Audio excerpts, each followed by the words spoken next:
This time on Watchers of Tomorrow, we adventure into space with the Starship Enterprise as we visit the planet M113 and look for some salty adventures.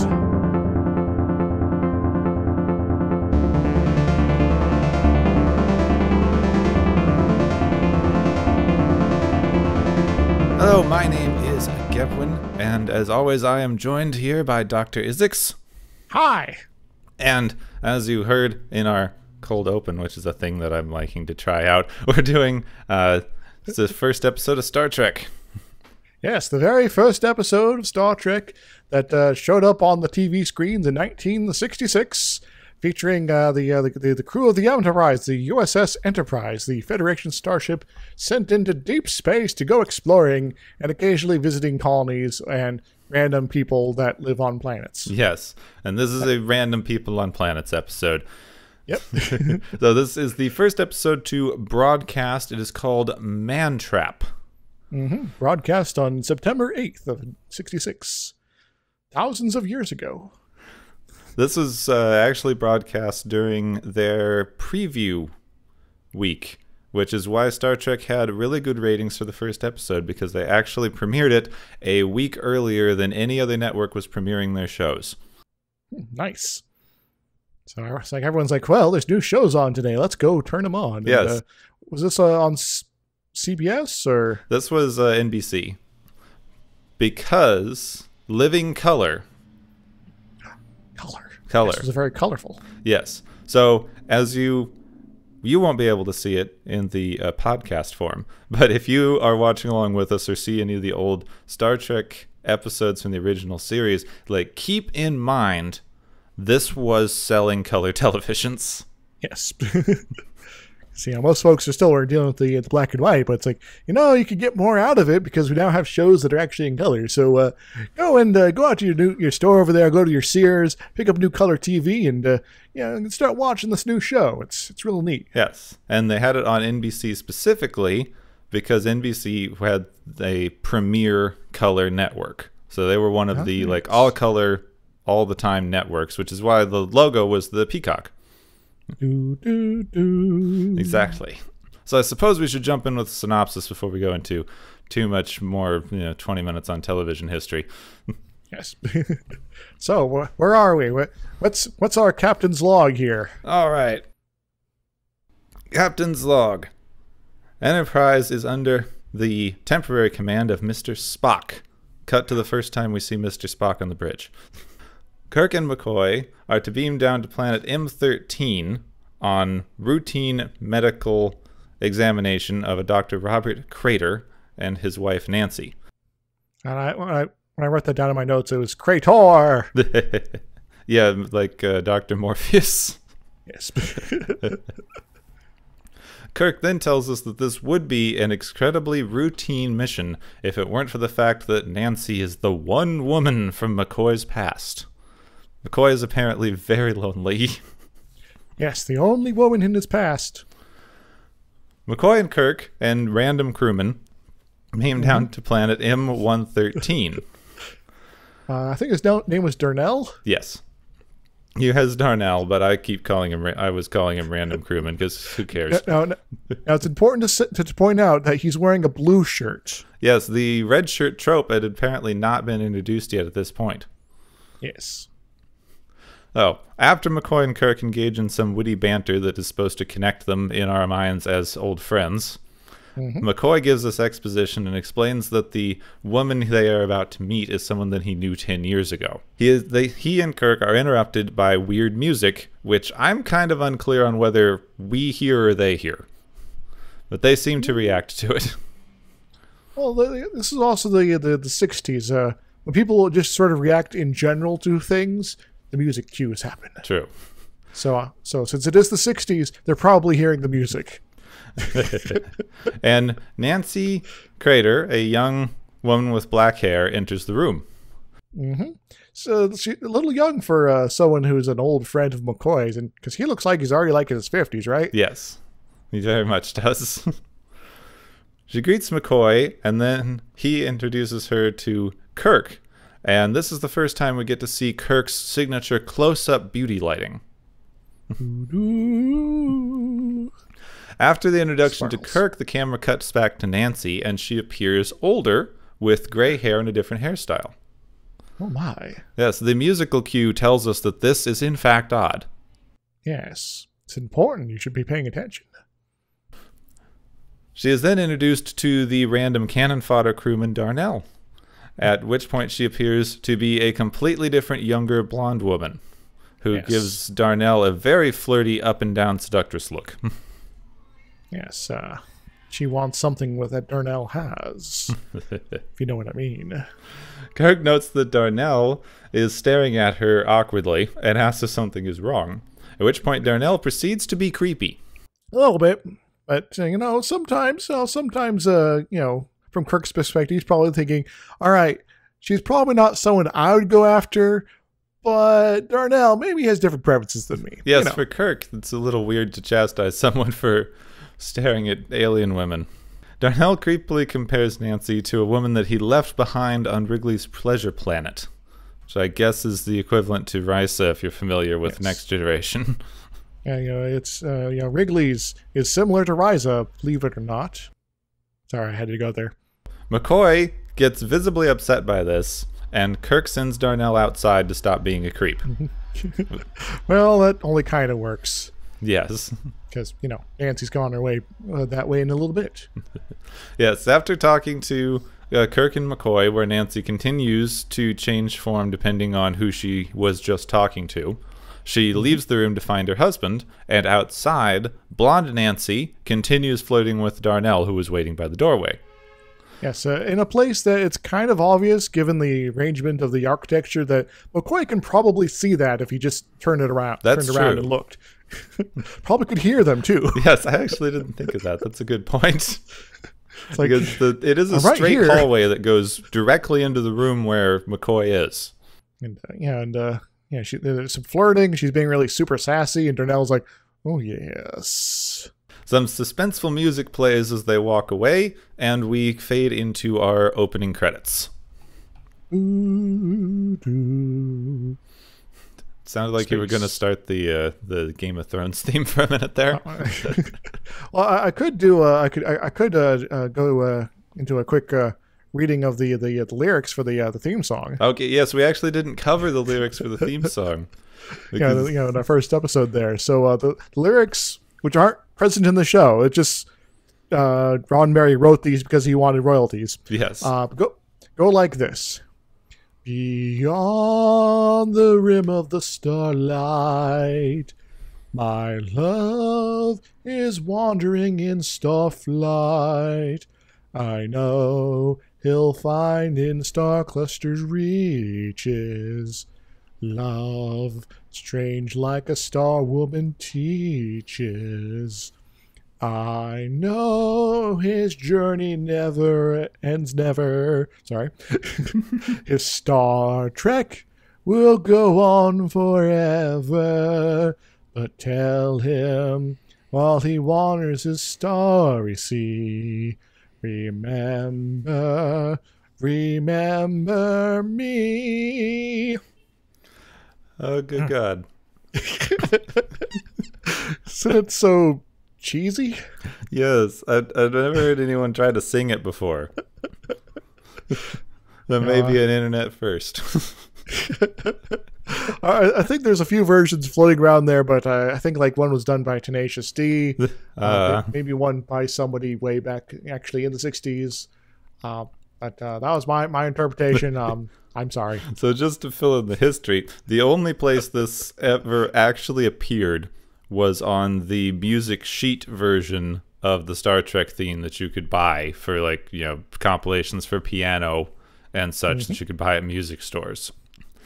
Roddenberry wrote this because there was a loophole in the contract that they had with the person who did the original theme, that they were allowed to add lyrics to it at a later time, and whoever added the lyrics got 50% of the royalties every time that they played the song. And so Roddenberry is like, well, we're going to be showing this a lot, so might as well. Exactly. Oh, and since we're at credits, I forgot to ask, this is one of the first times that we got to see all the effects. Did you watch the remastered versions? I believe I did. Yes, watching remastered versions. I was watching them through the Amazon Prime dealio, so it's the version they got. Yeah, I was watching the Netflix version, so that's interesting. I didn't know they were both the remastered ones. But yeah, the effects on the remastered ones are actually really good. Yeah. So yeah, I still enjoy the old original effects, but the new ones are actually pretty good. Still has the same feel, and it's a little less blurry. Yes. I enjoyed the HD. So, Netflix and Amazon has good versions of these. Yes. It's also the version I think that's floating around on like BBC America, which I see sometimes. They seem to play a lot of Star Trek on there. Well, what else they got? Doctor Who, but Yeah. Once we are back to the show, Robert Crater enters, Nancy's aforementioned husband. He immediately insults Kirk and McCoy and tells them to leave him alone. As you do. And then immediately demands additional supplies of salt, saying it's the only thing that they need. He's feeling salty, you could say. Kirk informs Crater that researchers working off-planet must submit to a physical every year. You must submit. And he finally sits down to be scanned. This is an interesting one because Kirk specifically mentions that this is like boring for everyone. Yep. So it's kind of just it is actually a good representation of them going into kind of Starfleet duties, and they're like Star Trek goes into a lot of kind of duty ethics and do your duty, the militaristic outfit. It's like we need to do these specific things whether or not we feel that they are justified or right or whatever because they are the rules. Yeah, so it's just in some ways kind of interesting given that sort of in the long run, Roddenberry was sort of kind of resistant of Starfleet sort of being overly militarized, but still they still have this work ethic sort of duty sort of structure built in even from the very get-go. Yeah. And it's interesting that it's shown as a mundane task rather than a the rules say we have to do this thing but it's going to hurt someone. It's just the rules say we have to do this thing and it's boring. Yep.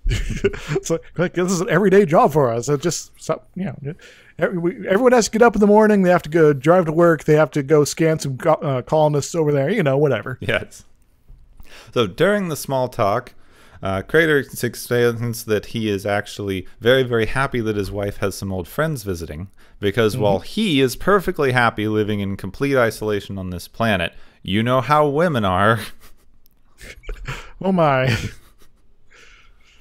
Ooh. Yes. Yep. This episode doesn't get better on women from here. Nope, not at all.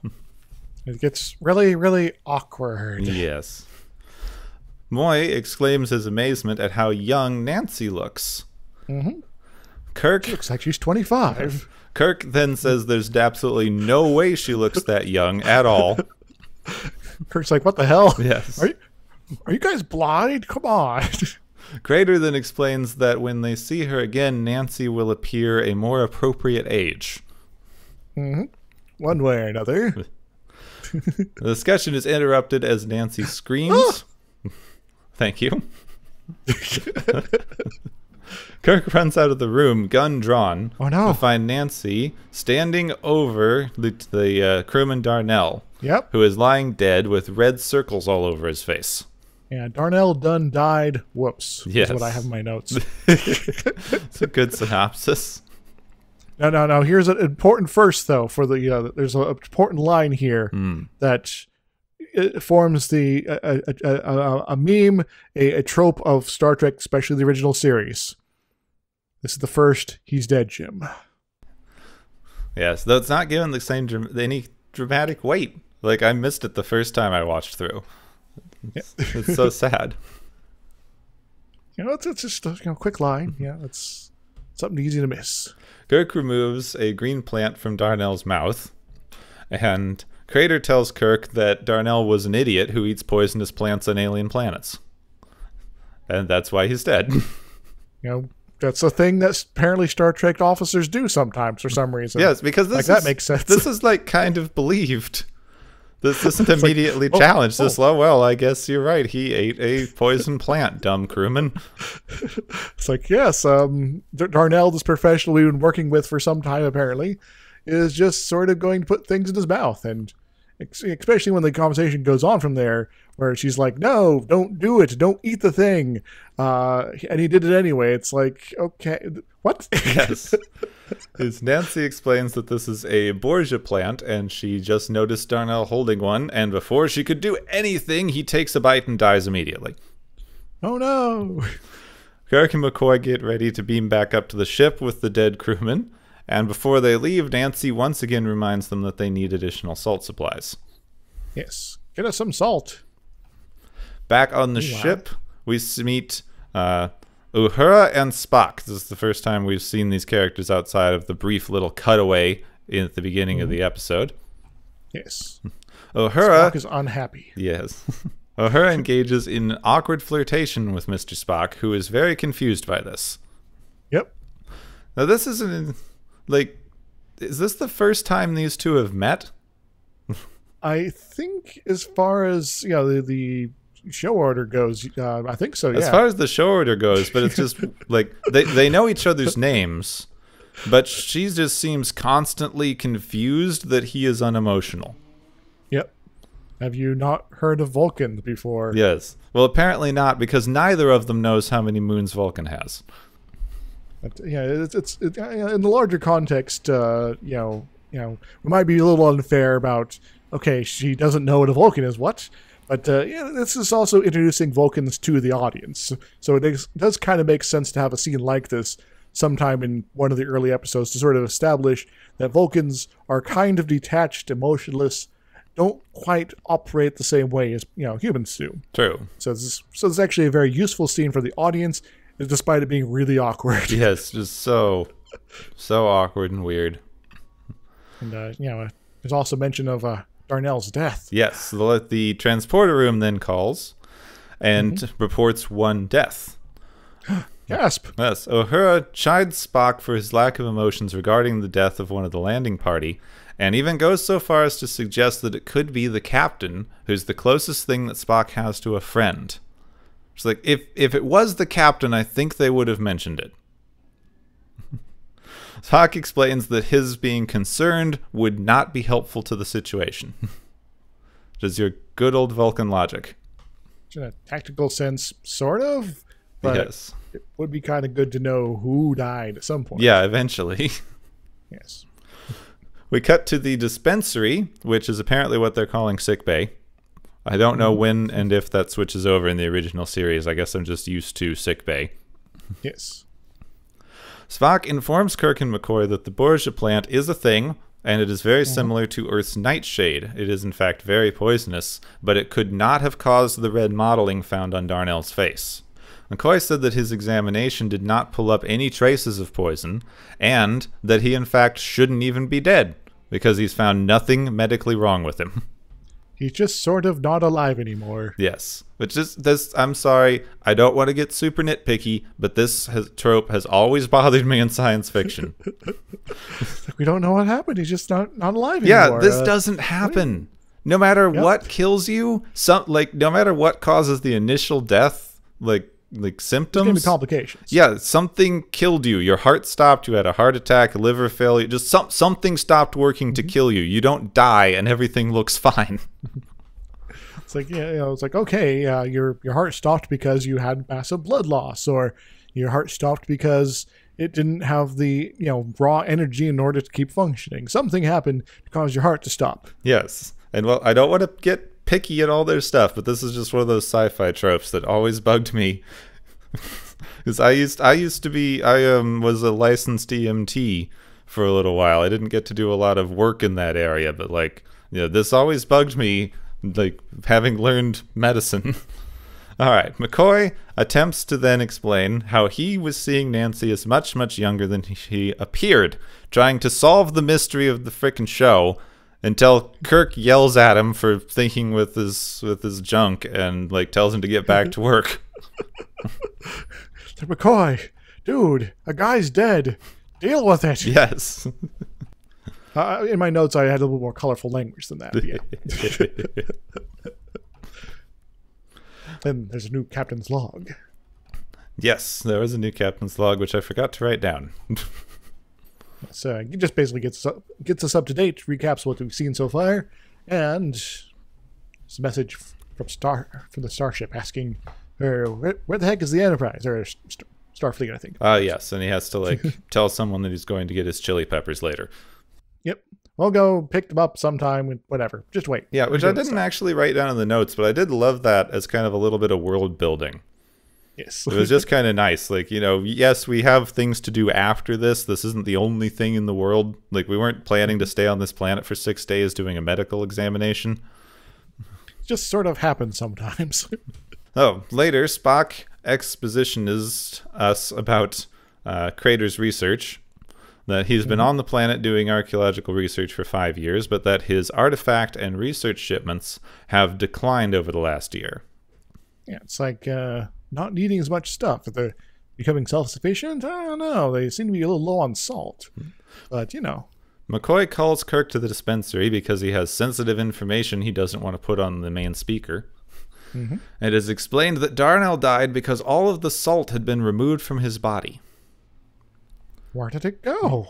Kirk then remembers that both Craters mentioned needing salt when they were on the planet. Mention the salt delivery. Time to go down and see what's up. Kirk, McCoy, and a couple more randoms return to the planet in question. You mean Ensign's soon-be-dead Gunabite? Yes. Kirk then starts questioning Crater, saying that he very much wants to solve the mystery of Darnell's death because he has a tummy ache. Sounds a good enough reason as any. Yeah. That was just the most awkward way to say that mysteries bother me. It's like, I don't want this to be a thing anymore. I feel very vomit prone here. Go away. Yeah, I mean, it's not even like, I've heard, mysteries give me a headache and I have a doozy. Yeah. But mysteries give me a stomach ache and I have a doozy just sounds infinitely more awkward. And generally more hilarious too. But, yes. But I feel like that was unintentional. We'll forgive them. Yes. Crater runs off when Kirk demands that he and his wife stay on board the Enterprise. He then finds one of the random crewmen dead with the same red dots on his face, and he calls out to Nancy saying that he has salt, but runs away when Kirk and McCoy come looking for him. They then find the dead crewman and begin calling for the other random, Crewman Green. Yes, Crewman Green, where are you? Yes. Got a dead guy here. Green, where are you? Come on over. Stop being mystery and gone and not here and possibly massively in danger. Come back. We as the audience have seen that Crewman Green is in fact dead, with Nancy standing over him. I wonder if she has something to do with this. Maybe. Nancy then uses the power of the crossfade to appear as Crewman Green. She's in disguise. Yes. She then, as Crewman Green, joins Kirk and McCoy as they return to the Enterprise. Green then begins to spend the majority of this episode in awkward close-up shots, staring at people and licking his lips. Yes. The creepy stalker Stranger Danger vibe. Yes, very Stranger Danger, except it wasn't the 90s, so I don't know what they called Stranger Danger in the 60s. Yeah, I don't know what that would be called then. Flirting, maybe. Was the 60s. Once on board, Green sees a blonde woman carrying a tray with weird alien vegetables and a salt shaker, which he seems immediately fixated on. I'm going to go creep on the yeoman here, and can I, touch your salt shaker? Yes. We are introduced to her as Janice, first name only. This is, in fact, Yeoman Rand, who appears later in the series, but we are only introduced to her as Janice, no title or other name. I think it's mentioned Yeoman later, but yeah, it's sort of a side bit of chatter when there's obviously other things going on. Yes. He creepily follows her into the elevator. Yep. And then creepily follows her down the hallway. That apparently all of this goes unnoticed because when she walks by two other crewmen in the hallway, they also creep on her and then turn to Monster Green and expect him to continue the creepy, yeah, wouldn't you like to have her bring you food? It's like everyone's really after Yeoman Rand here. Yes. And that's just sort of how things roll on the Enterprise, apparently. Apparently, it is just like workplace harassment. They aren't playing it up in any kind of way. It's just workplace harassment. Yeah. Apparently, that's what the future has in store for us, apparently. Yes. We are then introduced to Sulu. Sulu! We're looking at Sulu! Sorry, I had to do that. That's fine. Sulu, who is sitting in his random plant room. Yeah, the botany lab. They comment on an anemone-like plant. Mm-hmm. And then as Green enters, the anemone plant freaks out. Yes, the puppet. Yes. The puppet plant is like, holy crap, I'm out of here. Both Sulu and Janice comment on Green's odd behavior as he leaves, but apparently that's as far as they take it. It's like, well, that was odd. How are you doing, Sulu? Yes, exactly. So this sort of behavior is apparently not odd enough to comment upon. Then again, as we just pointed out, everyone seems to be creeping on everybody. So yes, apparently this is just normal behavior for Starfleet personnel, Sarah. Apparently. In the hall, Green sees Uhura and transforms into a tall, handsome black man. Yes, and he starts who talking. He then says she was just thinking about. They engage in some not as awkward flirting. Mm-hmm. And then she is pinned against the wall, but is interrupted by the captain calling her over the intercom, and she gets away. Yes. And he also talks some Swahili at her, which somewhere I had noted down what the translation for that was, but it was like, you're a very beautiful woman sort of stuff. Wow. And you'll never be alone, or something along those lines. Now, this is the first and only time we see the monster creature turn into someone who is apparently not real. Perhaps like a combination of various ideas that Uhura had in her head of people that's like, remember that one guy who's kind of this height? He was pretty cute, but if his eyes were better, it's a little bit more like that. Yeah, like that. Hey, that's the guy I'm thinking about there, huh? How weird. Yes, very weird, but also apparently not worth commenting on until much later. Yes, there's just this random guy here. I don't know. We cut to McCoy, who is tossing and turning in bed, and he calls the bridge. Kirk tells him to take the little red pills that he gave him because those will knock him right out. Take some, Mega Zoloft to the future or something. Yes. I don't actually know what sleeping pill brands there are around right now. Meanwhile, we see the monster find a random engineer in the hallway. Some a guy in a radiation suit and starts stalking. While Kirk, who is unable to find Nancy with the ship's scanners, prepares to beam back down to ask Crater what happened to his wife. Bob, did you lose your wife again? We're looking for her. But right before they do, Nancy, who is now back in her Nancy shape, finds McCoy in his room.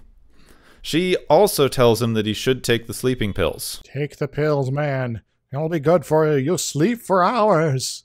Sulu and Janice, who are wandering down the hallway, find the body of the random engineer from earlier, also with red patches on his face. Oh, no. They call McCoy for a medical emergency, and Nancy then disguises herself as Dr. McCoy. Nancy is secretly McCoy the whole time. That would be more interesting. See, that's the whole thing. She was McCoy the whole time. It's just an illusion to introduce confusion to the audience, right? I hope. No, that doesn't make any sense. Otherwise, I don't see much point to this episode. Back on the planet, Kirk and Spock find Green's body, and they deduce that the one who beamed up to the ship with them must have been a dangerous creature of some sort that is now targeting the Enterprise. Oh, no. They confront Crater, have an incredibly awkward gunfight with a lot of crawling and spinning and being in the dirt. Action Man Kirk, away! Exactly. They manage to stun him, which disorients him, makes it difficult for him to talk, and slows down his voice, and I am so glad that they don't keep using that. Yes. By the way, in my notes, I had all sorts of things about dramatic music, set phasers to jazz, and then the professor being all, she's the last of her kind. Yes. Crater informs them that his wife is actually dead, and that the creature that killed her was the last of its kind, much like the passenger pigeon or buffalo. Oh, yeah. And so it's like, oh, wanted to preserve it sort of vibe going on here. Apparently. Despite, the murder. Yes. We can touch on this in a minute because we're only a couple paragraphs from the end. But yeah, I found this a weird late addition. And that the creature needs salt to survive. Which they keep saying like it's a novel idea. It's like, well, yes, so do we. Yes. We need salt to survive ourselves. We need it in our food and our water and just in our bodies in general. It helps the chemistry work. Yes. In the conference room, Kirk and the crew are discussing what to do about the creature on board the ship with Crater. McCoy, who is the creature, unbeknownst to them, is also sitting in the conference room while they're discussing it. Yes, and McCoy suggests that there's they've been setting out traps and things like that, and he suggests a non-trapped salt option. Yes, the McCoy suggests that the creature seems to be intelligent and is only trying to feed itself.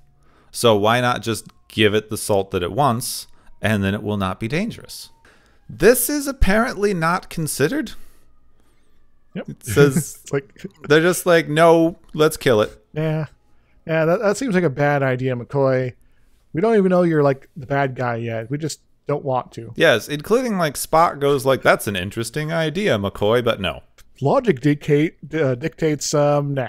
Yeah, which I'll get to in a minute because this is a little, I don't know, this whole thing bugs me. Yeah. Crater talks up his relationship with the creature and how it became the image of his wife.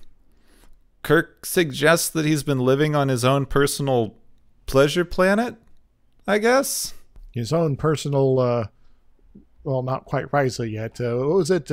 Wrigley's. Yes.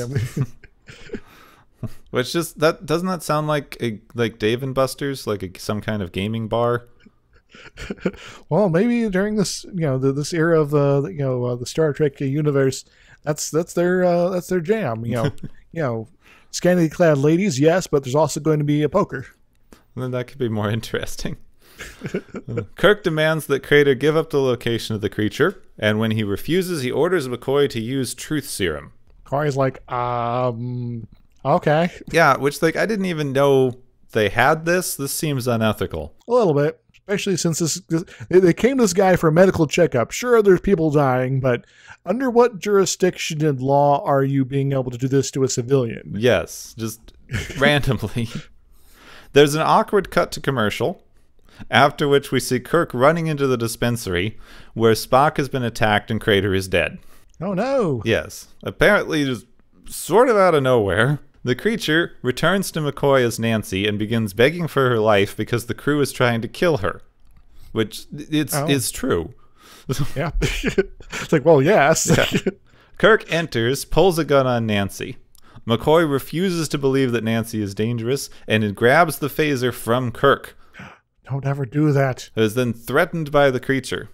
Spock enters and tells McCoy to shoot her because she's threatening the captain. When he pauses, he begins to beat her repeatedly in the face and yelling, "This isn't Nancy. Nancy couldn't take this kind of beating." So, once again, Star Trek. Beating up ladies. Yes. Or trying to. She then slaps Spock away, transforms into what is the now semi-iconic look of the salt vampire. You're a bug-eyed monster. Never actually mentioned by name in the show. Officially known as the creature of M113. And I just learned, colloquially referred to by the crew at the time as the salt sucker, which I actually like a bit better. Also sounds kind of dirty to me. A little bit. Anyway. The salt vampire then begins feeding on Kirk, and McCoy shoots it. At which point it turns back into Nancy, continues begging for its life. McCoy says, "Forgive me," and then shoots it again to kill it. We then cut to the bridge, where everything seems fine. Kirk says that he is thinking of the buffalo. Buffalo roading. And then orders Warp 1. Warp 1, engage, or something. Yes. And that's the end. That's the Man-trap, first episode of Star Trek. And you forgot the dramatic rear shot of the engines as they go to warp. That's true. They have to watch the engines. We have FTL travel. Hooray! Now, let's see. I struggle here because I really, my idea for this show that I wanted us to do is something that I didn't see a lot of other discourse on, is just examining the place and uses of science fiction in general in our culture over time. Mm-hmm. This is not a sci-fi show. Not really this episode. It's a monster show with sci-fi stuff in it. Sort of the trope of the monster of the week. It happens fairly often in Star Trek, especially in the original series, but yeah, it's sort of, okay, you have the trappings of sci-fi, there's a spaceship, there's beaming, there's laser beams, but it's mainly about a monster that's going around stalking people. Yeah, and it's weird. There were like 2 or 3 bits that we mentioned a little bit, and I'll expand on. There's a couple of places where you could see they sort of tried, but I feel like this got bogged down in rewrites. Because I was doing a bit of research. This episode, the original script treatment, which is a word I'm going to use a lot because it's sort of a TV writing thing. Yeah. It's kind of between an outline and a final script. So the original treatment by a guy called Lee Irwin included the salt vampire and was based on Roddenberry's idea for a man-trapping illusion monster. No, it is sort of there. Yes, that's sort of there, but the original idea was for illusions to kind of become more and more realistic and trap people until they're struggling to distinguish between reality and illusion. Which is kind of an interesting idea. Yes. You get sort of, because that definitely is more of the sci-fi sort of deal there. Because you start questioning your reality, start questioning everything, and you maybe start making mistakes. Yeah, that could have been a much more interesting episode. How can you tell that this crew member that you that seems to be trying to help you right now, it's not just an illusion, and it's just something that's about to try to kill you the moment you drop your guard? Yes, but NBC apparently said they were doing too many illusion episodes. So the original script treatment, which included the first version of the Salt Vampire, was then given to a guy called Clayton Johnson. This is his only writing credit on Star Trek, even though they wanted to get him for more episodes. The script was then rewritten by Gene Roddenberry, which is a phrase that I'm going to use in almost every episode. He has his fingerprints on little everything. Yes. Clayton said that he believed the rewrite diminished the story. Well, it was a little bit more limited, perhaps, than that original scope, you could say, as we just went over. Yes. Well, I'm not sure what Clayton's original script was, because that would have been different than the illusionary idea. Oh, yes. So, but I'm just not sure, because they tried to keep some of the illusion stuff in there with the salt monster, but they didn't really do much with it, and it's very inconsistent throughout the episode. Is it just targeting men? Is it also targeting ladies? Well, see if they're her as like suggesting yes, but it's not necessarily a man specifically trapped like male, but it's a situation that's sort of muddled, ambiguous, and could have been done so much better, I think. Yeah, it could have really, and then just the idea of like how does it have to take the form of a real person? Apparently not for the one thing with Uhura, but then apparently it does the rest of the time. It's just odd in general. A little bit.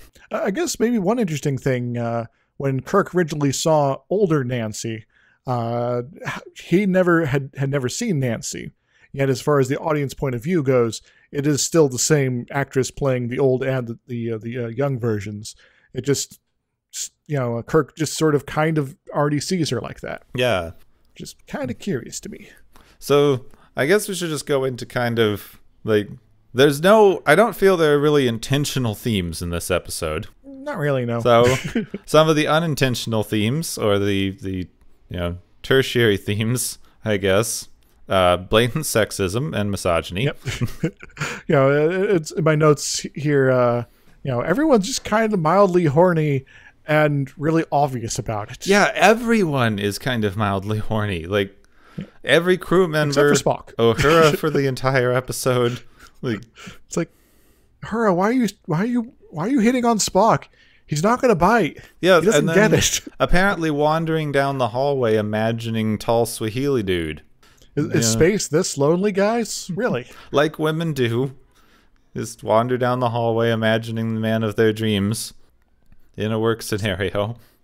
There's people, hanging out in the hallways, like going about their jobs.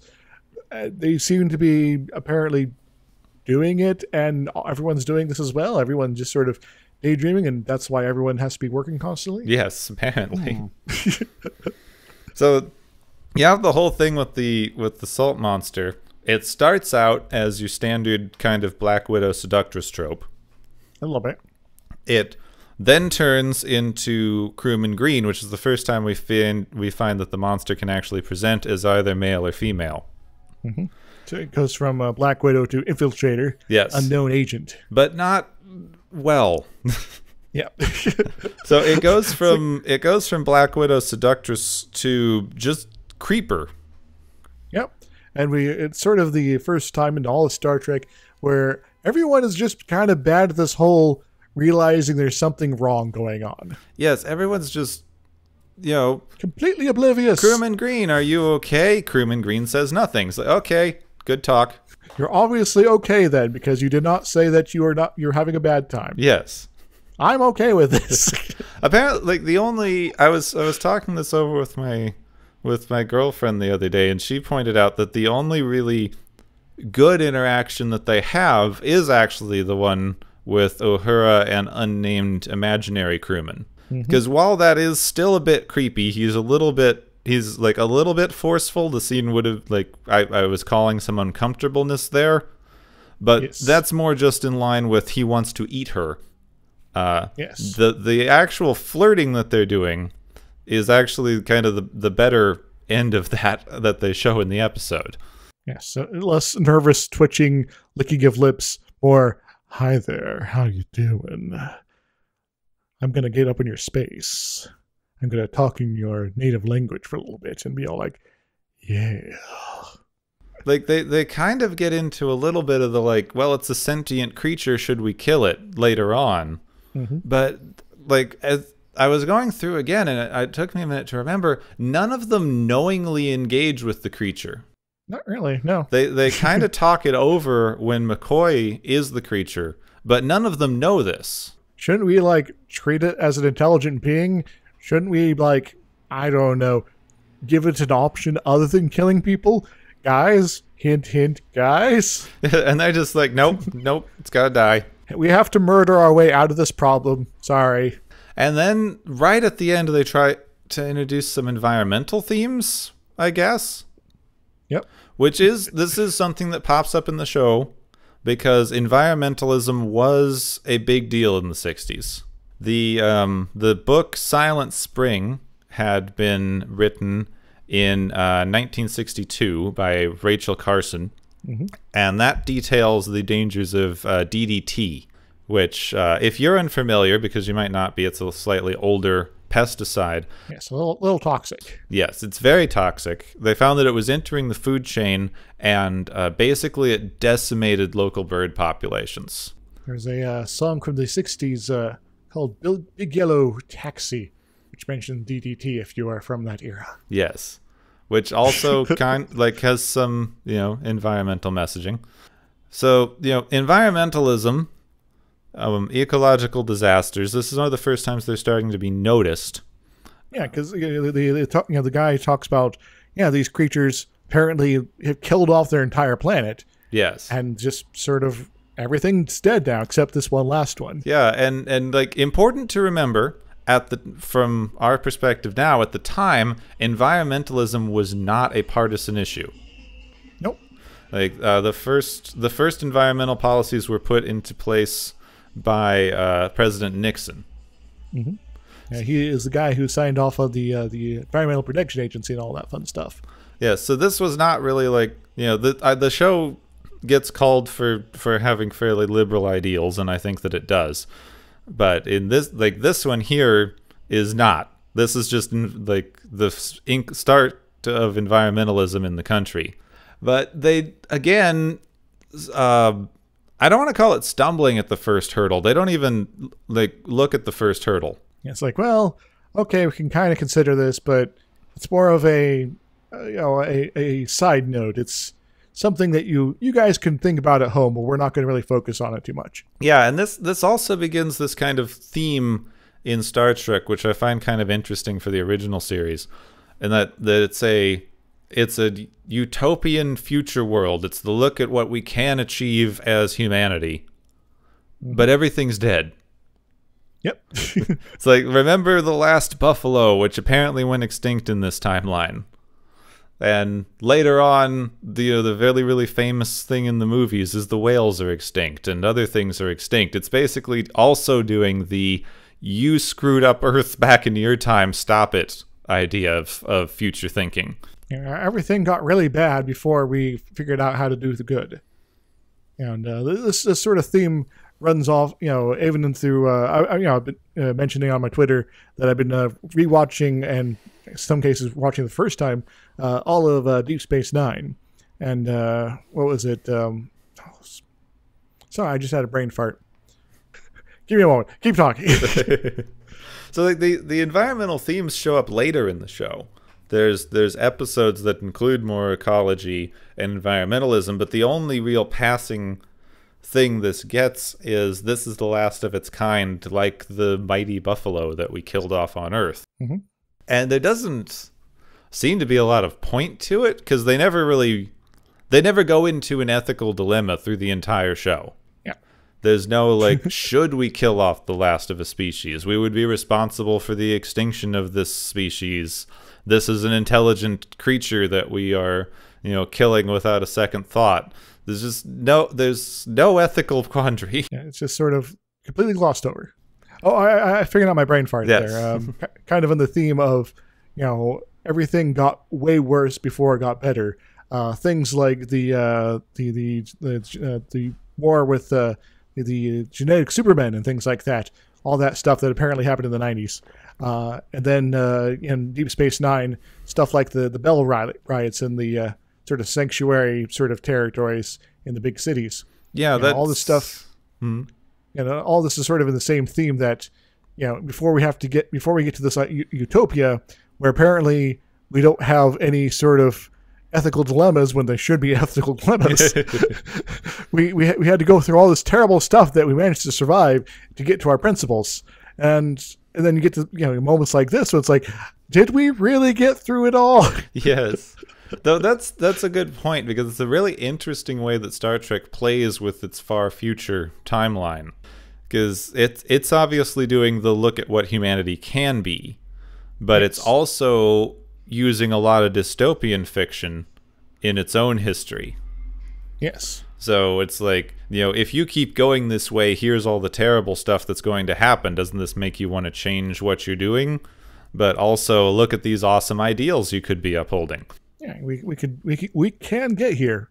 Now, there is perhaps maybe the unfortunate side effect that some folks then look at this sort of situation and be like, oh, so you mean we need to make things worse before they get better? Yeah. Which is really, really kind of annoying and sinister sort of way to look at the idealism of Star Trek. That's true. And I have run into people who are like, yeah, the only way we can really figure out how to fix the world is to destroy everything, tear it down first. And like, no, that's how everyone dies. Yes. It would be nice to avoid World War III. Yes. That'd be great. The atomic holocaust? No, that's a bad thing. Yes. Come on, guys. Oh. And then so I wanted to mention the conference room scene, because I've been prepping for doing the Star Trek run, and Star Trek is very much a ethical show. There's a lot of ethics and philosophy and things in a lot of the episodes, and it's very much kind of framed as a virtue ethics versus utilitarianism sort of show, kind of represented by the interplay that you often get between Kirk and Spock. So this episode had neither, because both of them were doing the exact opposite of what you would expect them to do in the situation in the conference room. So we're not going to think about, okay, there's the utility of just sort of kill it and make it go away versus the idealistic, even kind of maybe a prime directive sort of option of this is a creature that is not of us. We should let it be and figure out a way to live, coexist peacefully. Well, see, this is the thing. Like, neither of them should have wanted to kill it. Yeah. Like, virtuously, killing things is wrong. So if you can avoid it, that's something good to do. Utilitarianism posits that you should bring the maximum number of happiness to the maximum amount of people. If we're expanding people to mean all sentient beings, which we should in this kind of future setting, then a sentient thinking creature deserves happiness just as much as anyone else, and giving it its food supply makes it non-dangerous. Yep. But this is something that's not actually considered. Yeah, it's like, okay, so it's potentially dangerous around us, but we can maybe beam it back down and leave it a huge supply of salt. And we'll just occasionally send people over here to check in on it and provide a new shipment of salt every once in a while just to keep it going. Yes, and it's... I don't know. I guess it's implied that they shouldn't leave it alone because Crater says that it needs love as much as it needs salt, which is sort of a cloyingly awkward line. I think he's just having wishful thinking. Possibly, yes. And I don't... He's in love. Yeah. I don't... They were simultaneously trying to make us feel very sympathetic to the salt vampire creature, while also telling us how they needed to kill it and they really had no other options.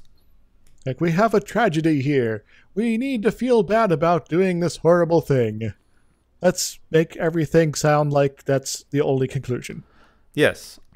And you know what? I'm honestly just struggling to find anything extra to say. This isn't a particularly good episode of television by any measure. It's not really dealing with any interesting science fiction themes or like themes in general. It just doesn't have a theme. Yeah. It's too muddled. It's trying to introduce and then immediately drop too many little bitty themes. It was kind of an interesting thing this was pointed out to me when I was having a discussion with this in preparation for the episode. Like, we have to look at this in the context of Star Trek as a franchise.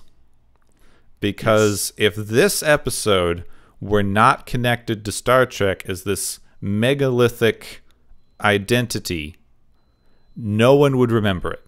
Yeah, pretty much. It's like, okay, here's a bug-eyed monster. It was a science fiction show in the 60s. It was in color. And what else? There's an alien or two, maybe, I think. And some really awkward creepiness going on here and there. Yeah, that's about it. That's about it. No real lessons to be learned. No sort of point to be sort of pushed. It just sort of does its thing. It's just a mishmash of things. I don't know what else to say. Yeah. All right. So we both ran out of things to say.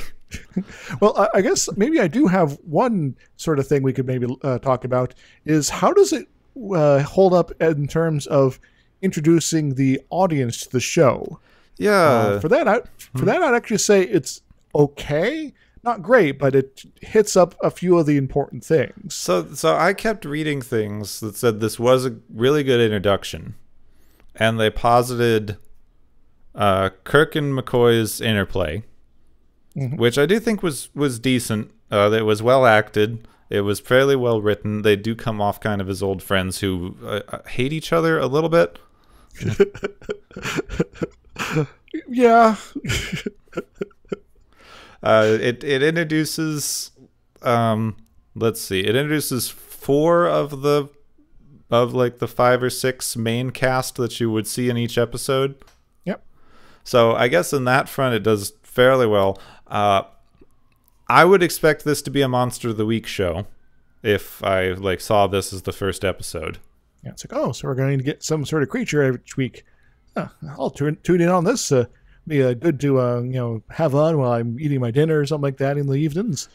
Sure, I'll take it in. Yeah, so I'm honestly torn on this one because I feel like it did an okay job at introducing some of the characters.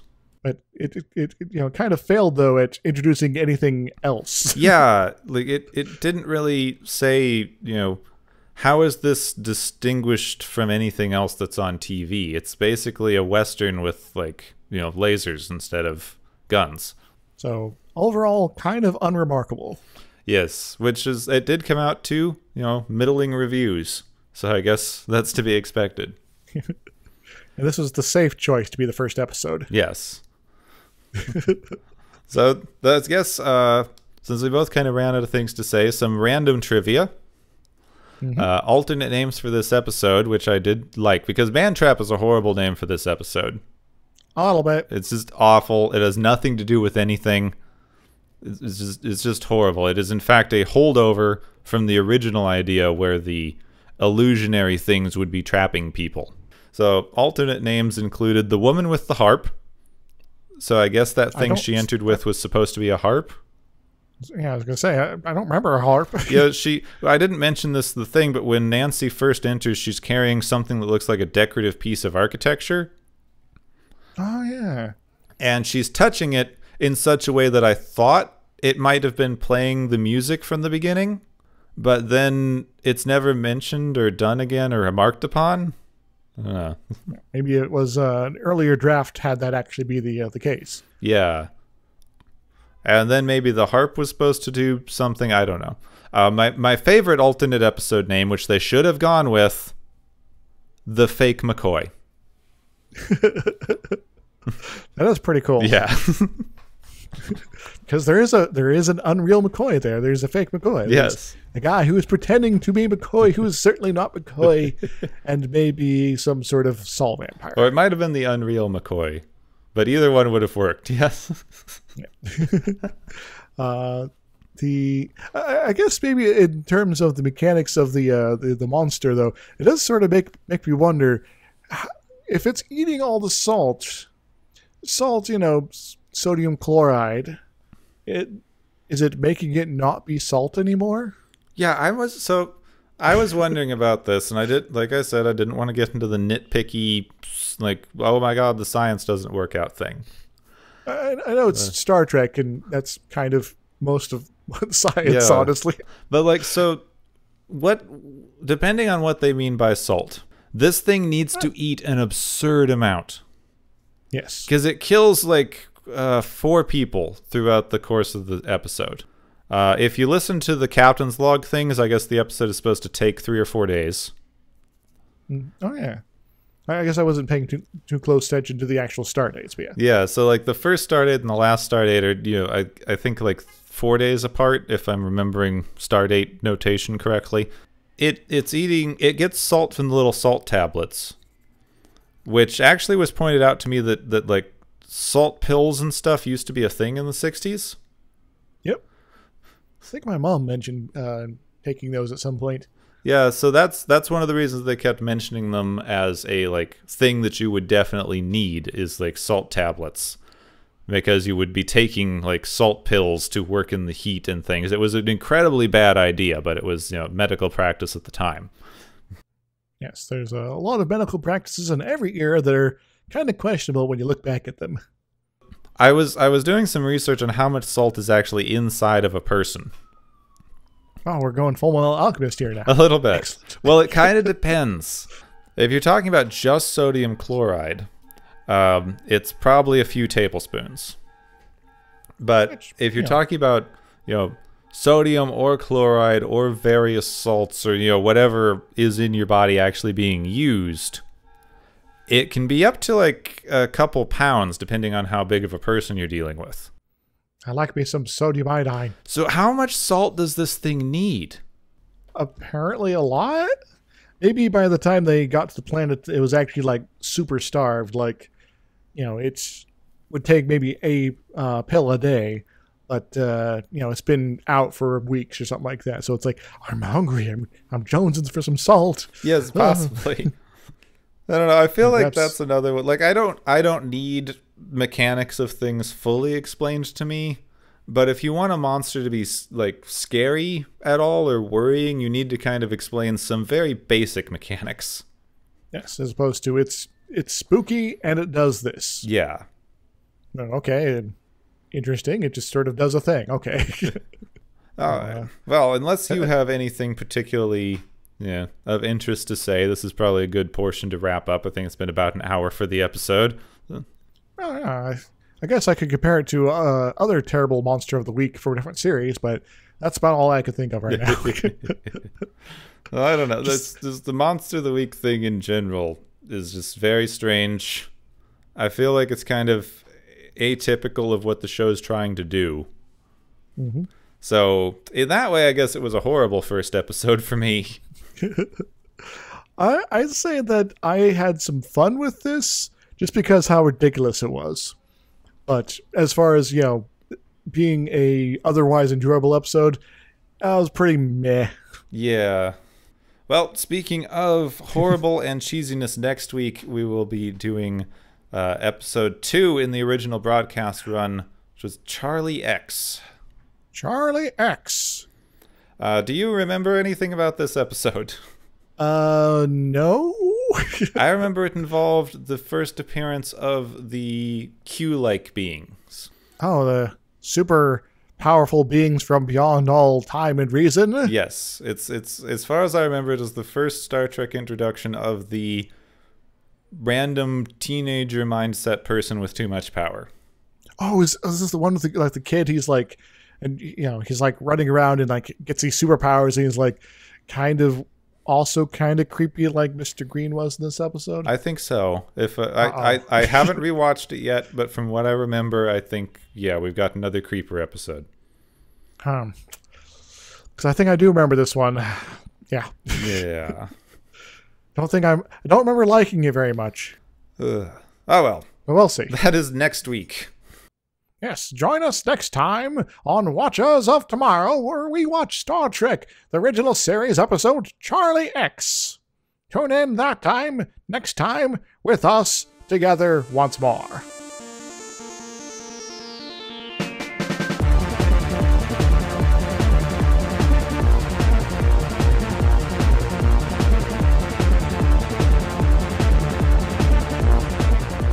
You have been listening to Watchers of Tomorrow, a podcast on science fiction media.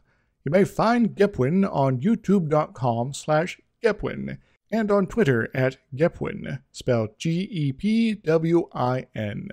You may find me, Dr. Isix, on youtube.com/Dr. Isix, spelled DRIZIXS, and Twitter at IsixLP. Music is Waveform by DRKRN and Maury's Principle by the same. If you enjoyed our podcast, make sure to subscribe for more, and share the experience with your friends, families, enemies, and alien overlords. If you feel you are suffering from transporter syndrome, please be aware that the next time you step off the transporter, the you that is will no longer exist.